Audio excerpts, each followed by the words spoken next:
My name is Rachelle Smith, entrepreneur, professional speaker, and author. Last time I talked about the importance of personal safety and not taking it for granted.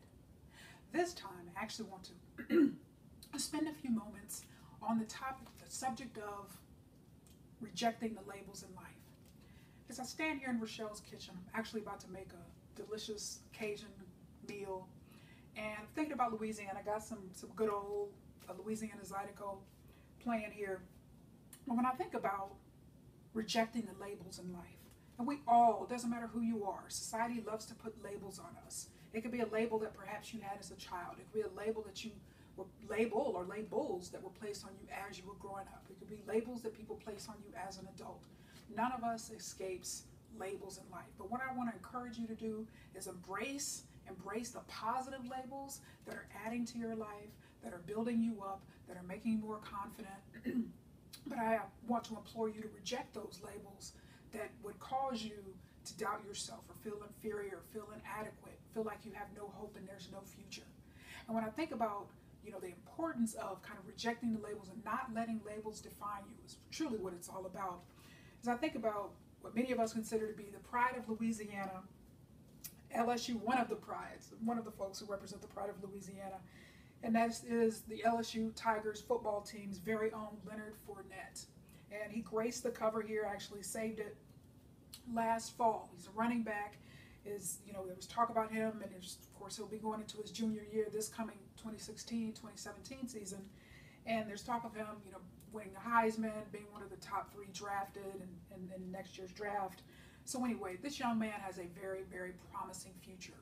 But when you study his life, and I love to study the lives of people who've overcome adversity, who've dealt with hardships, because that, of course, not only inspires me, but it helps me to inspire other people. We all love stories of tragedy to triumph. And when I think about this young man and his family, they're, of course, residents of New Orleans. He's from New Orleans.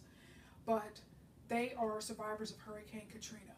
And so he and his family spent 5 days on the Interstate 10 overpass in New Orleans, because many of us remember the pictures from TV. There's massive hordes of people trying to get out of town.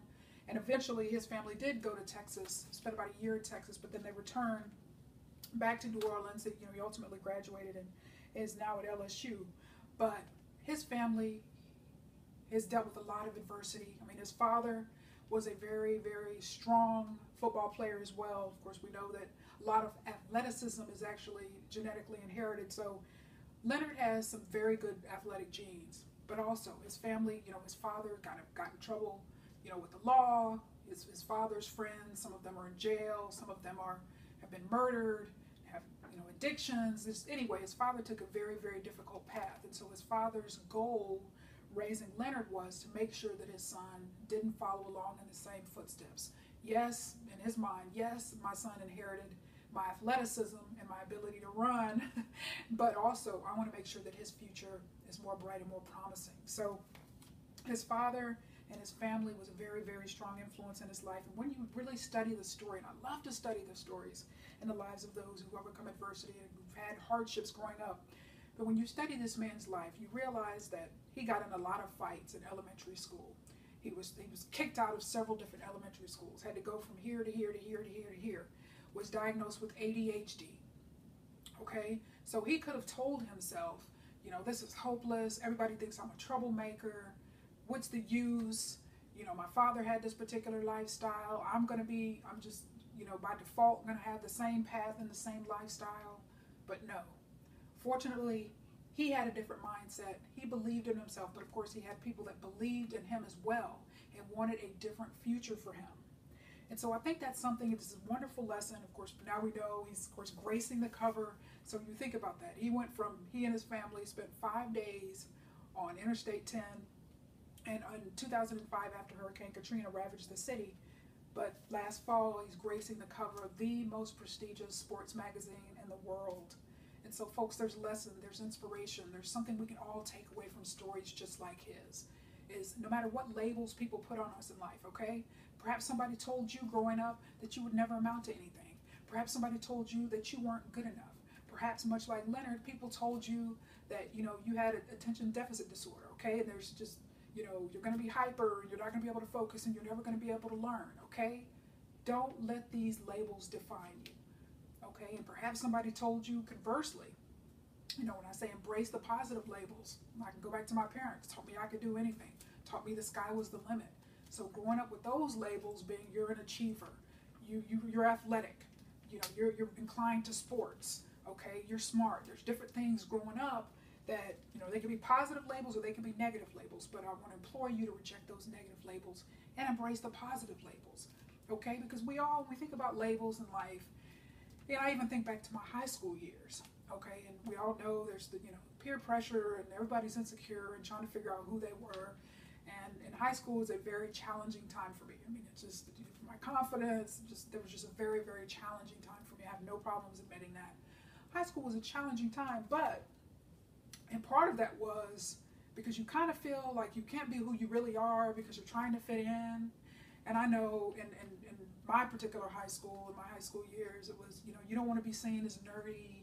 You don't want to be seen as super smart. You want to fit in. You want to be cool. You want to be part of the in crowd. And that particular label of not wanting to be a nerd or not want to be seen as really intelligent or smart, okay, now that's a label that I wholeheartedly embrace now. I rejected it in high school and didn't want to seem kind of that to be that person, but I absolutely, yes, I'm smart. Call me a nerd. One of my longtime friends in Louisiana calls me the scholar. I do not care. I love to learn. Yes, I'm intelligent. Yes, I'm a you know, academically oriented, and I don't care. So that's a label that I embrace. So recognize. Think about what labels that people put on you, okay? You may be, you know, a manager. You may be a janitor. I mean, whatever the case may be, okay? Do not let labels define you. And I think that's what a lot of times, not just even in terms of happiness, okay? People will say, well, I can never be happy because I'm divorced. There's a label. Or I'm unemployed. That's a huge one for people as well. Where, you know, I've defined myself and I get my worth and value based on what I do. And now that label, that employed label is gone, and I now have an unemployed label. So now I feel worthless and I feel like I don't have worth and value. And nothing could be further from the truth. So, but what I want you to do is when you think about labels, and I want to give you some labels, okay? Think about the possibilities, okay? You're smart. You're talented. You have potential. You have worth, okay? You have purpose, okay? Put those labels on your life, okay? You're happy, but of course I can give them to you, but it's gonna take you to actually make them a reality and live them out in your life. But don't let negative labels define you. Don't let what a teacher told you 20 years ago define what you're doing today. Don't let perhaps a parent who may have told you 50 years ago. I mean, this kind of stuff happens constantly. Don't let that define and limit you and what you're able to do and achieve and who you are able to become and be today. Okay, don't let the past hinder your future. Okay, but you're going to have to reject those labels. Think about Leonard. Think about how bright his future is because he ignored those labels. Okay, and he focused on his purpose and he knew what his strengths were. He knew where his talents were. Of course, he had other people believing in him that also supported that. And I've talked to you in previous episodes about the power of belief, but it's all you're starting to see a lot of these themes, they're intertwined, they're interrelated. Okay? But so the labels can stop you, or in many cases, somebody will put a label on them, a negative label, and that actually gives them more determination, more fortitude, more energy, more ability, and just that kind of chip on their shoulder sometimes to prove the naysayers wrong. Okay, because you have what it takes to be happy.